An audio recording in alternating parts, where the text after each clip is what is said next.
Buenas noches. Esta vez vamos a hablar de la relación que guardan dos conceptos de Deleuze con lo que podemos llamar la antropopedagogía, ¿sí? Que podemos considerar como una filosofía antropológica. Pues bien, para Deleuze, que podemos considerar un autor cuya filosofía encuentra mucha relación con la idea del devenir, es decir, para Deleuze esta idea de que el cambio y el movimiento es constante, lo lleva a postular otro tipo de existencia distinta a la idea tradicional del ser. Y por eso nos habla de lo actual y lo virtual. En este sentido, por ejemplo, si vamos a hablar de la identidad de una persona, esta en realidad es una imposibilidad. Es decir, los cambios que se dan constantemente en cada uno de nosotros respecto a las cosas en las que estamos pensando, lo que estamos haciendo, lo que estamos percibiendo, esas transformaciones constantes hacen que nosotros también constantemente nos transformemos y por lo tanto no seamos idénticos a nosotros mismos, sino que por el contrario nos transformemos constantemente. Pero pues la idea de una identidad ha depositado en la fantasía del yo también la ilusión o el delirio de que existe un yo controlador de todas las percepciones, de todas las experiencias, de todos los recuerdos y que es ahí donde se encuentra nuestra identidad. Para Deleuze esto no es así, sino que por el contrario nosotros somos un devenir constante que tenemos una existencia múltiple que podemos decir tenemos existencias virtuales que se van actualizando. Así pues, por ejemplo, una persona, digamos, que, de quien comúnmente podemos decir es padre de familia, es profesor, novio de, o compañero de, amigo de, hijo de.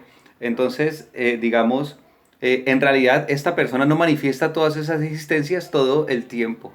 Es decir, hay un momento en que esta persona es padre y virtualmente es profesor, digamos, está en la casa con sus hijos, es padre, pero finalmente deviene profesor, en otro instante deja de ser lo que es, entre comillas, para devenir otro, ¿sí? Otra existencia que se hace actual que, digamos, previamente era virtual.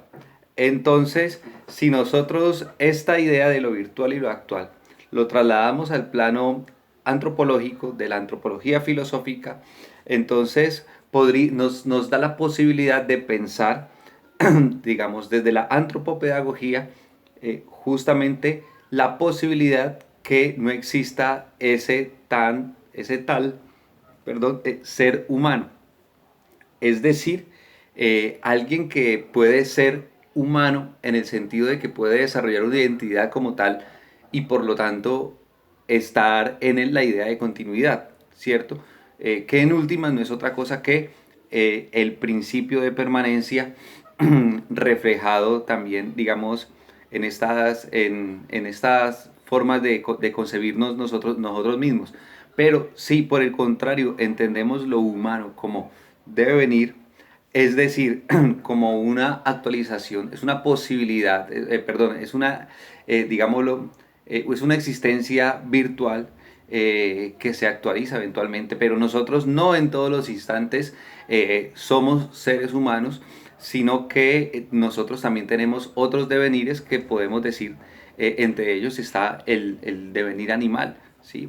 Es decir, en qué circunstancias nosotros somos realmente, digamos, animales. Pero animal no en el sentido, digamos, digamos, como la cultura occidental ha de pronto satanizado la idea de lo animal como salvaje, dañino, perjudicial, sino por el contrario, lo animal como el lugar donde el deseo se encuentra en estado puro y es productivo y creativo, digamos, esencialmente. ¿Sí?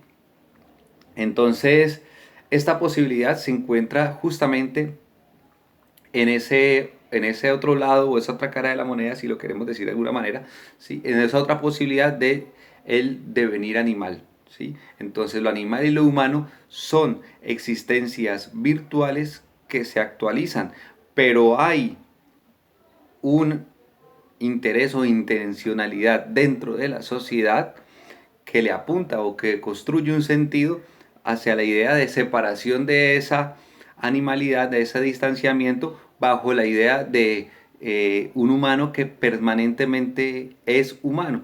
Y se desarrollan supuestamente ideas de humanidad que harían que un humano sea más humano, y dentro de esto se establece la idea de ciudadanía, de civismo, y se establecen ciertos criterios o ideas de comportamiento que determinan lo que el ser humano ha de ser o cómo se ha de comportar, o en otras palabras, cómo ha de construir su deseo al interior de la sociedad.